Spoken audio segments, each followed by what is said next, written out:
Hey guys, what's going on? I'm here today meeting you right now to talk about how to use the winter months to build muscle. Right now, I'm hearing a whole lot of having a difficult time sticking to nutrition, or you've gained 5 pounds in the last month or so. There is an abundance of food and treats and different get-togethers and family occasions and Christmas parties and all kinds of opportunities to lose track and consume a little bit more than you're used to. But instead of focusing on how you can resist the temptation, I want to talk to you about how you might be able to use those extra calories to build muscle and to work on that upcoming beach bod for 2020. Now, there's a difference between lean body mass and putting on size, hypertrophy training. So we're talking about how we're going to overcome and adapt that muscle to break down so that it will grow. There's a few different ways that we do this. It's not just your standard training of hitting maybe 3 or 4 sets at the gym with higher reps.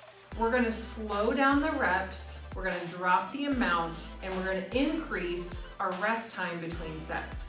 Now that's one of the biggest factors that will lead to the breakdown of that muscle, which with proper repair and good nutrition will then allow it to grow and allow you to build that muscle mass and muscle size. So instead of going for higher reps, we want to break it down, maybe doing 6 to 12 reps. We're going to do 3 to 5 sets. But the key thing here is we want to do full range of motion during each repetition, and in between each set, we're going to take 2.5 to possibly 3 minutes of downtime. You can walk around, get some water, and recover. Now, an exception to this extended recovery time might be if you're going to train upper and lower bodies. Depending on how you have your training days set, you may be able to get away with this. But if you were doing a chest movement and a shoulder movement or a tricep, you might want to give yourself just a little bit more time. That way you really do let the muscle recover before the next lift. You want to give each one of your sets during your training session the most intensity you can give it. Meaning you don't want to be fatigued prior to your 3rd set, so you're not able to work as hard.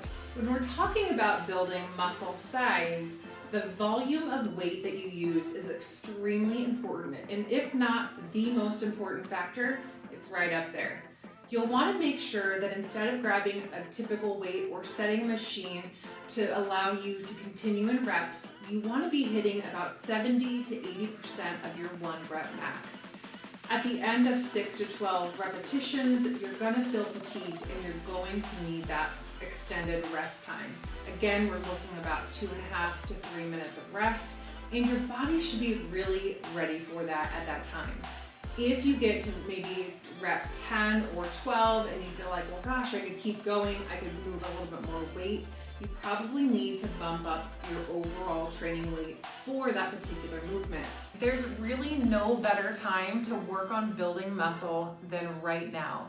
You likely already have that surplus of calories, the days are gross, and we don't necessarily get as much time outside. So use these few months as opportunity as your building time. I promise you, you will be glad that you did.